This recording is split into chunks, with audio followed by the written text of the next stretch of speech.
Hello children, welcome to असा education.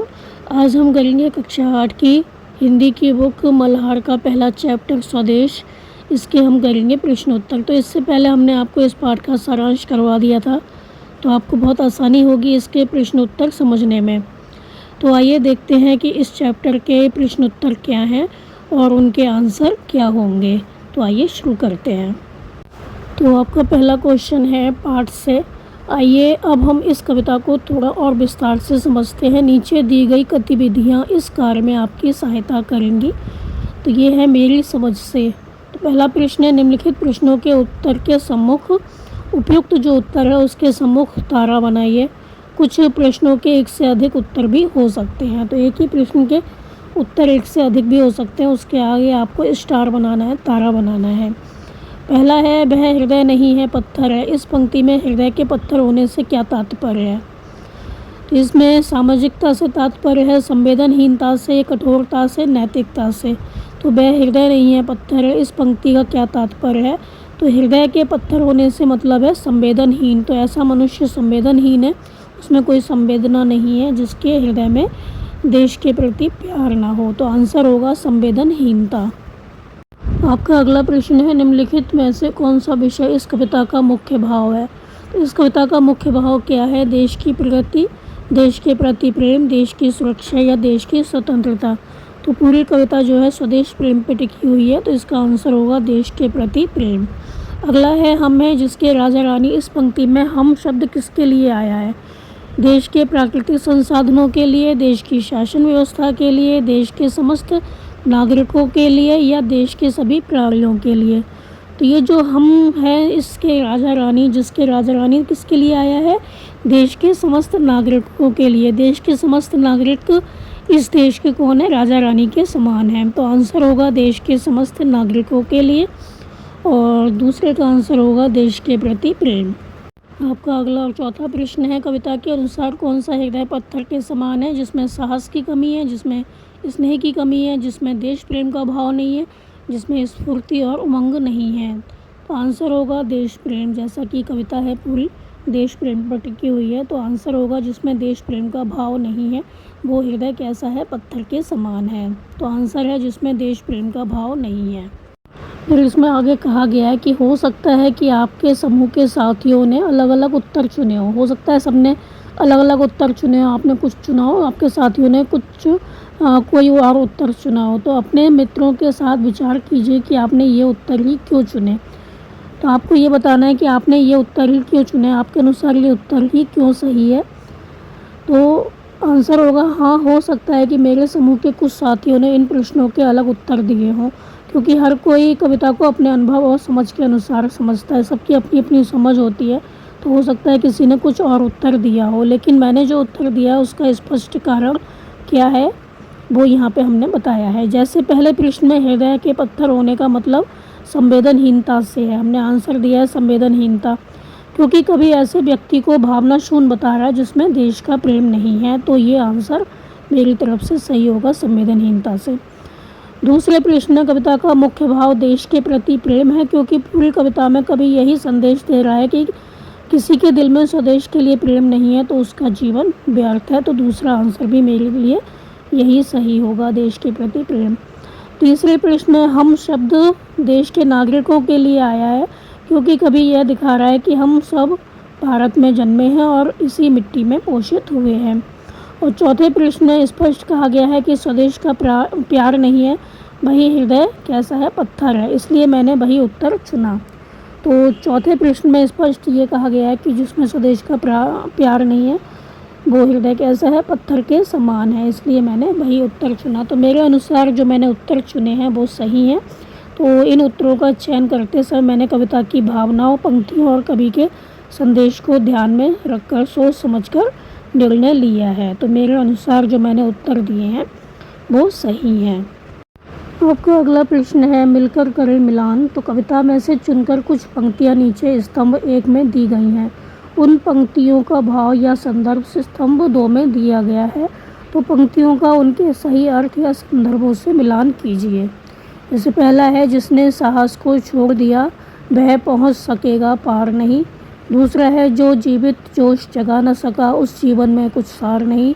फिर है जिस पर ज्ञानी भी मरते हैं, जिस पर है दुनिया दीवानी। फिर है सब कुछ है अपने हाथों में, क्या तोप नहीं तलवार नहीं। स्तंभ 2 में दिए गए हैं। जिस देश की ज्ञान संपदा से समूचा विश्व प्रभावित है। फिर है जिस प्रकार युद्ध में तोप और तलवार की आवश्यकता होती है, उसी प्रकार मनुष्य की प्रगति के लिए साहस और इच्छा शक्ति की आवश्यकता होती है। फिर है जिसने किसी कार्य को करने का साहस छोड़ दिया, वह किसी लक्ष्य को प्राप्त नहीं कर सकता। जिसने साहस को छोड़ दिया वह पहुंच सकेगा पार नहीं। इसका आंसर होगा ये। फिर है जो स्वयं के साथ ही दूसरों को भी प्रेरित और उत्साहित नहीं कर सकते, उनका जीवन निष्फल है। तो जो जीवित जोश जगा न सका उस जीवन में कुछ सार नहीं। इसका आंसर होगा ये। जिस पर ज्ञानी भी मरते हैं, जिस पर है दुनिया दीवानी, मतलब जिस देश की ज्ञान संपदा से समूचा देश प्रभावित है। फिर है सब कुछ है अपने हाथों में, क्या तोप नहीं तलवार नहीं। इसका दूसरा आंसर होगा। हम देखते हैं डिटेल में इसके आंसर। तो आंसर क्या होगा? जिसने साहस को छोड़ दिया वह पहुंच सकेगा पार नहीं। मतलब जिसने किसी कार्य को करने का साहस छोड़ दिया हो, वह किसी लक्ष्य को प्राप्त नहीं कर सकता। फिर है जो जीवित जोश जगा न सका उस जीवन में कुछ सार नहीं। मतलब क्या हुआ? जो स्वयं के साथ ही दूसरों को भी प्रेरित और उत्साहित नहीं कर सकते, उनका जीवन निष्फल और अर्थहीन है। फिर तीसरा है जिस पर ज्ञानी भी मरते हैं, जिस पर है दुनिया दीवानी। तो इसका होगा आंसर जिस देश की ज्ञान संपदा से समूचा जो पूरा विश्व है वो प्रभावित है। फिर है सब कुछ है अपने हाथों में, क्या तोप नहीं तलवार नहीं। तो जिस प्रकार युद्ध में तोप और तलवार की आवश्यकता होती है, उसी प्रकार मनुष्य की प्रगति के लिए साहस और इच्छा शक्ति की आवश्यकता होती है। तो पहले का होगा तीसरा, दूसरे का होगा चौथा, तीसरे का होगा पहला, चौथे का होगा दूसरा आंसर। फिर है अगला प्रश्न, पंक्तियों पर चर्चा। तो कविता से चुनकर कुछ पंक्तियां नीचे दी गई हैं, इन्हें ध्यानपूर्वक पढ़िए और उन पर विचार कीजिए। आपको इनका क्या अर्थ समझ में आया? वैसे हमने इसका अर्थ समझा दिया है, आप वहाँ से भी लिख सकते हैं। तो अपने विचार अपने समूह में साझा कीजिए और लिखिए। तो पंक्ति है, निश्चित है निसंशय निश्चित है जान एक दिन जाने को, है काल दीप चलता हरदम जल जाना है परवानों को। तो क्या मतलब हुआ? इस पंक्तियों का अर्थ यही समझ में आता है कि जीवन कैसा है, नश्वर है, नाशवान है। एक ना एक दिन तो सबको मरना है, सबकी मृत्यु आनी है। हम जब जीवन की ये सच्चाई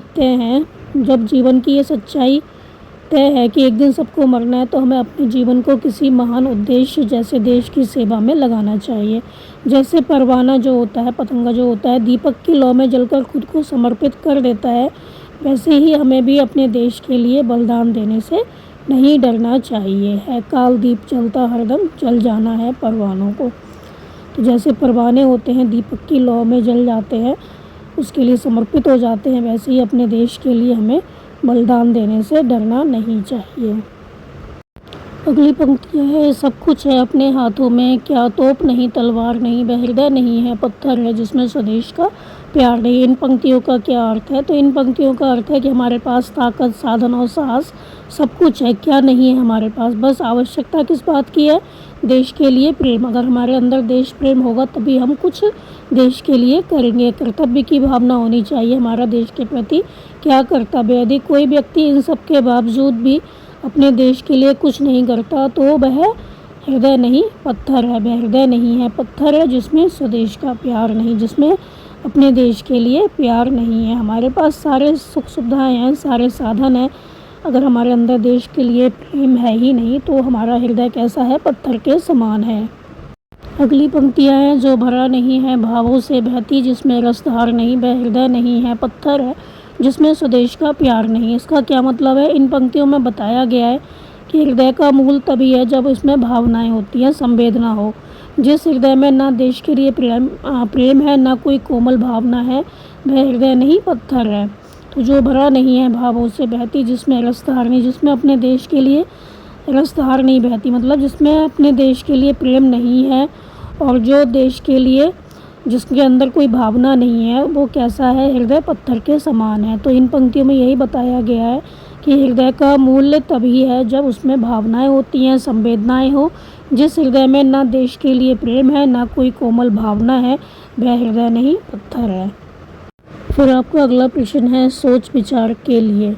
कविता को पुनः ध्यान से पढ़िए, पता लगाइए और लिखिए। हम हैं जिसके राजा रानी। पंक्ति में राजा रानी किसे और क्यों कहा गया है?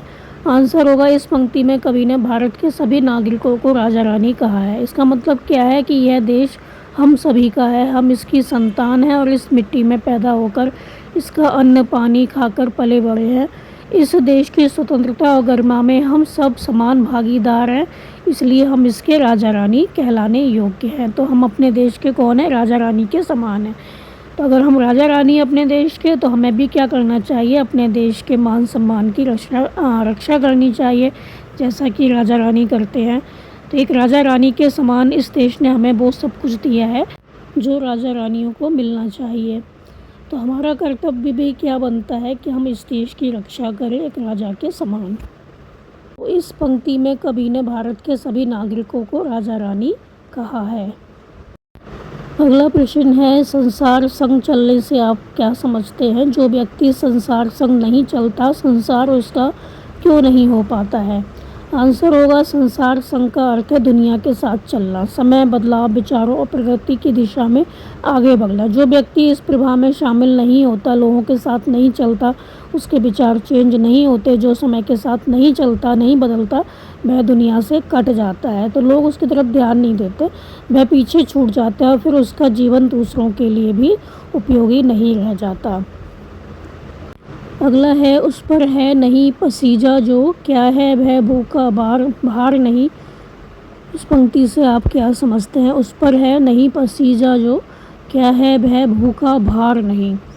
तो इस पंक्ति का अर्थ होगा, जो व्यक्ति देश के दुख दर्द को देखकर दुखी नहीं होता, जिसकी संवेदना देश के लिए नहीं जागती, वह धरती पर बोझ के समान है, भूखा भार नहीं। क्या वो भूखा भार नहीं है? मतलब क्या वो पृथ्वी पर बोझ के समान नहीं है, जिसको देश से लगाव नहीं है, जो देश के दुख दर्द को देखकर दुखी नहीं होता, जिसकी संवेदनाएं नहीं जागती देश के लिए, तो वो धरती पर बोझ के समान है। अगला है, कविता में देश प्रेम के लिए बहुत सी बातें आई हैं, आप देश प्रेम से क्या समझते हैं? तो देश प्रेम का मतलब है अपने देश के लिए अपनेपन का भाव, गर्व, कर्तव्य और बलिदान की भावना। देश प्रेमी व्यक्ति न केवल अपने देश की मिट्टी, भाषा, संस्कृति और लोगों से प्रेम करता है, बल्कि जब आवश्यकता होती है तो अपने हितों से ऊपर उठकर देश के लिए समर्पण करने को भी तैयार रहता है। उस समय उसको अपनी आवश्यकताएं नहीं दिखाई देती, अपने सुख जो हैं वो नहीं दिखाई देते, बल्कि देश में जो विपत्ति आई है वो दिखाई देती है। तो देश की प्रगति, सुरक्षा और एकता के लिए योगदान देना ही क्या है?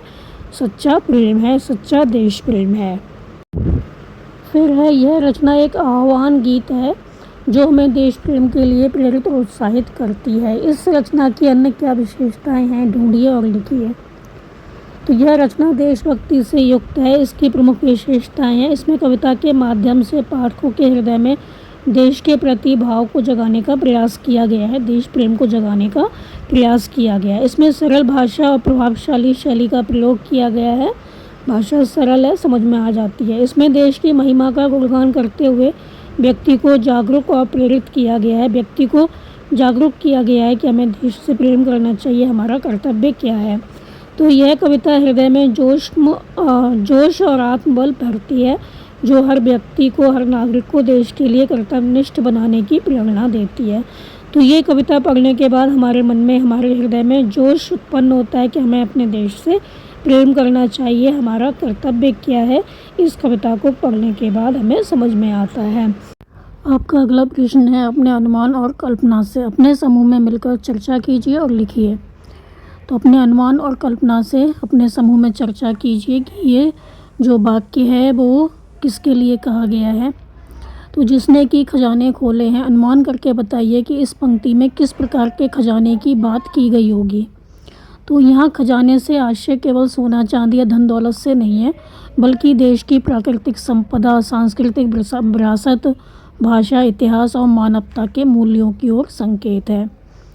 तो यहाँ खजाना सोना चांदी नहीं है, बल्कि देश की प्राकृतिक संपदा है, सांस्कृतिक विरासत है, हमें कितना कुछ मिला है, भाषा, इतिहास और मानवता के मूल्यों की ओर संकेत किया गया है। फिर है, जिसकी मिट्टी में उगे बढ़े, पंक्ति में उगे बढ़े किसके लिए और क्यों कहा गया है। तो उगे बड़े शब्द जो कहा गया है वो नागरिकों मतलब हम सभी के लिए कहा गया है। ये पंक्ति ये बताती है कि हम सभी अपने देश की मिट्टी में पले बड़े हैं। ये मिट्टी हमारी पहचान है, पालन पोषण और संस्कृति की प्रतीक है, इसलिए उसका सम्मान करना हमारा कर्तव्य है। अगला प्रश्न है, वह हृदय नहीं है पत्थर है। पंक्ति में हृदय के लिए पत्थर शब्द का प्रयोग क्यों किया गया होगा। आंसर होगा, यह पंक्ति उस व्यक्ति के लिए कही गई है जिसमें देश के प्रति प्रेम और भावना की नहीं है, मतलब जिसके अंदर देशभक्ति नहीं है, देश के प्रति प्रेम की भावना नहीं है, उसके लिए ये लाइन कही गई है। कवि कहना चाहते हैं कि अगर किसी के दिल में देश के लिए स्नेह, त्याग और कृतज्ञता नहीं है तो वह हृदय नहीं है बल्कि पत्थर के समान है जिसमें कोई संवेदना नहीं होती। अगला प्रश्न है, कल्पना कीजिए कि पत्थर आपको अपनी कथा बता रहा है। वो आपसे क्या क्या बातें करेगा और आप उसे क्या क्या कहेंगे। संकेत जैसे कि पत्थर है, जब मैं नदी में था तो नदी की धारा मुझे बदलती भी थी। तो पत्थर की बातें क्या है, मैं कभी नदी की गहराइयों में था जहाँ जल की धारा मुझे घिसती, बदलती और बहा ले जाती थी। मैंने पर्वतों के नीचे दबाव सहा, मंदिरों में देवता बना, रास्तों में ठोकरें खाई। मैंने बहुत कुछ सहा है पर कभी शिकायत नहीं की। मेरी बातें क्या है, पत्थर तुम तो सहनशीलता, स्थिरता और धैर्य के प्रतीक हो, पर मैं चाहता हूँ कि मेरा हृदय पत्थर ना बने, उसमें भावनाएं, संवेदनाएं और देश प्रेम बना रहे। तो ये पत्थर आपको अपनी कथा बता रहा है, वो आपसे क्या क्या बातें करेगा और आप उससे क्या कहेंगे, ये इसमें बताया गया है। फिर आपका अगला प्रश्न है, देश प्रेम की भावना देश की सुरक्षा से नहीं बल्कि संरक्षण से भी जुड़ी होती है। मतलब हमें देश में जो चीज़ें हैं उनको संभाल के रखना चाहिए। अनुमान करके बताइए कि देश के किन किन संसाधनों या वस्तुओं आदि को संरक्षण की आवश्यकता है और क्यों। तो देश प्रेम की भावना केवल देश की सुरक्षा से नहीं है कि देश की सुरक्षा की हमने, बल्कि इसमें जो चीज़ें हैं जैसे किले हैं और भी चीज़ें हैं उनकी सुरक्षा के साथ साथ हमें उनका संरक्षण भी करना चाहिए, मतलब उनकी देखभाल भी करनी चाहिए, समय समय पर उनको ठीक करवाते रहना चाहिए। तो आंसर होगा कि देश प्रेम का मतलब यह भी है कि हम अपने देश के प्राकृतिक संसाधनों, भाषा, संस्कृति और ऐतिहासिक धरोहरों की रक्षा करें। कुछ प्रमुख चीज़ें जिन्हें संरक्षण की आवश्यकता है वो हैं जल स्रोत, क्योंकि जल ही जीवन है, जल बचाना अनिवार्य है। दूसरा है वन और वन्य जीवन, तो पर्यावरण संतुलन के लिए ये आवश्यक है, वन को बचाना चाहिए, वन्य जीव हैं उनको भी बचाना चाहिए। प्राचीन इमारतें और धरोहर हैं, तो हमारी सांस्कृतिक पहचान का प्रतीक है, इनको हमें बचाना चाहिए। भाषा और लोक कला हमारी आत्मा और संस्कृति का स्वरूप है। देश की एकता और सामाजिक सद्भावना तो देश की बुनियाद है, इनका संरक्षण करना हम सभी का उत्तरदायित्व है। देश की एकता बनाए रखनी चाहिए, सामाजिक सद्भावना का विकास करना चाहिए। तो जल स्रोत हैं, वन और वन्य जीवन है, प्राचीन इमारतें हैं, धरोहर हैं, भाषा और लोक कला है, देश की एकता और सामाजिक सद्भावना। अगला प्रश्न है, कविता की रचना। जिसकी मिट्टी में उगे बड़े पाया, जिसमें दाना पानी है, माता पिता बंधु जिसमें हम हैं, जिसके राजा रानी। तो इन पंक्तियों के अंतिम शब्दों को ध्यान से देखिए। जैसे कि अंतिम शब्द है दाना पानी राजा रानी, तो इन शब्दों की अंतिम ध्वनि एक सी है, दाना पानी राजा रानी। तो इस विशेषता को क्या कहते हैं, तुक मिलाना कहते हैं, तुकबंदी कहते हैं। अब नीचे दिए गए प्रश्नों पर 5-5 के समूह में मिलकर चर्चा कीजिए और उनके उत्तर लिखिए। शब्दों के तुक मिलाने से कविता में क्या विशेष प्रभाव पड़ा है। तो जैसे कविता में क्या है, दाना पानी राजा रानी, तो इससे क्या आपको लगता है कविता की क्या विशेषता इसमें दिखाई देती है। तो शब्दों के तुक मिलाने से कविता क्या होता है, संगीतमय बन जाती है। जैसे जिसकी मिट्टी में उगे बड़े पाया, जिसमें दाना पानी है, माता पिता बंधु जिसमें हम हैं, जिसके राजा रानी। तो कविता जो होती है सुनने में अच्छी लगती है, संगीतमय बन जाती है। तो जब कविता में दाना पानी और राजा रानी जैसे तुक मिलते हैं तो वह सुनने में मधुर लगती है और पढ़ने वाले के मन पर गहरा प्रभाव छोड़ती है। तुकबंदी कविता को स्मरणीय और लयबद्ध बनाती है, जल्दी याद हो जाती है और लयबद्ध हो जाती है, तो जिससे उसका संदेश आसानी से समझा जा सकता है और याद भी रहता है। इससे कविता में उत्साह और जुड़ाव भी बढ़ता है। फिर है अगला प्रश्न, कविता को प्रभावशाली बनाने के लिए और क्या क्या प्रयोग किए गए हैं। उत्तर होगा, इस कविता को प्रभावशाली बनाने के लिए कई काव्यात्मक प्रयोग किए गए हैं, जैसे प्रेरणादायक कविता। तो कविता पाठकों को देश प्रेम के लिए जागरूक और प्रेरित करती है। प्रेरणादायक कविता है ये, प्रेरणा देती है कि हमें अपने देश से प्रेम करना चाहिए। भाषा इसकी कैसी है? सरल है और जन भाषा का प्रयोग किया गया है। तो कविता में आसान और बोलचाल की भाषा है, जिससे कविता सभी को आसानी से समझ में आ जाती है। भावनात्मक कविता में देशभक्ति, कर्तव्य और संवेदना के भाव गहराई से व्यक्त किए गए हैं। तो इस कविता में बताया गया है कि हमारे अंदर देशभक्ति की भावना होनी चाहिए। प्रतीक और उपमाएं, तो पत्थर जैसे शब्दों का प्रतीकात्मक प्रयोग हृदयहीनता को बताता है। तो यह इसमें क्या कहा गया है? हृदय नहीं पत्थर है, जिसमें देश का प्यार नहीं, जिसमें देश का प्यार नहीं है, जिसमें देश प्रेम नहीं है, वो कैसा है? हृदय पत्थर के समान है। तो पत्थर को प्रतीक के रूप में लिया गया है, जैसे कि हमारा हृदय कैसा है? पत्थर के समान है, अगर हमारे हृदय में देश के प्रति प्रेम नहीं है। तो प्रतीक और उपमाएं जो कविता है उसको प्रभावशाली बनाती हैं। तो प्रेरणादायक कविता है, सरल और जनभाषा का प्रयोग किया गया है, भावनात्मक प्रतीक और उपमाओं का प्रयोग किया गया है, जिससे कि कविता और भी प्रभावशाली बन जाती है। आपका अगला प्रश्न है, देश प्रेम से जुड़े अपने विचारों को आधार बनाते हुए कविता को आगे बढ़ाइए। वह हृदय नहीं है पत्थर है, जिसमें स्वदेश का प्यार नहीं है। अपनी कविता बनाइए। तो हम बनाते हैं, आप कुछ भी बना सकते हैं कविता। हमने बनाई जैसे वह हृदय नहीं है पत्थर है, जिसमें स्वदेश का प्यार नहीं, जो अपने देश से प्रेम न करे उसका जीवन सार नहीं। मिट्टी अपनी प्यारी है, सबको यही संवारती है, देश के लिए जो काम करे वही सच्ची भक्ति है। हम सब मिलकर वचन करें, देश का नाम बढ़ाएंगे, सच्चाई और मेहनत से भारत को आगे लाएंगे। तो आप कोई भी कविता बना सकते हैं। फिर आपका अगला प्रश्न है, शब्द से जुड़े शब्द नीचे दिए गए रिक्त स्थानों में स्वदेश से जुड़े शब्द अपने समूह में चर्चा करके लिखिए, फिर मित्रों से मिलाकर अपनी सूची बढ़ाइए। जैसे स्वदेश से जो शब्द बने हैं उनको आपको लिखना है, जैसे मातृभूमि, स्वराष्ट्र, जन्मभूमि, मुल्क, अपना देश, सरजमी, भारत भूमि, भारतवर्ष, वतन, जन्मभूमि। तो स्वदेश मतलब अपना देश। इससे मिलते जुलते जो शब्द हैं, जैसे कि मातृभूमि भी क्या वही अपनी जो भूमि होती है, मातृभूमि होती है, उसको भी हम स्वदेश कहते हैं। एक तरह से पर्यायवाची शब्द है। नीचे दिए गए रिक्त स्थानों में स्वदेश से जुड़े शब्द अपने समूह में चर्चा करके लिखिए। तो हमने कौन कौन से शब्द बनाए? मातृभूमि, स्वराष्ट्र, जन्मभूमि, मुल्क, अपना देश, सरजमी, भारत भूमि, भारतवर्ष और वतन। इससे आगे भी काफ़ी प्रश्न हैं, उनको हम करेंगे अगले वीडियो में। तो आप इनको अच्छे से समझ कर याद कर लीजिए और हमारे चैनल ऐसा एजुकेशन को लाइक कीजिए, सब्सक्राइब कीजिए और शेयर करना बिल्कुल मत भूला करिए। Thank you.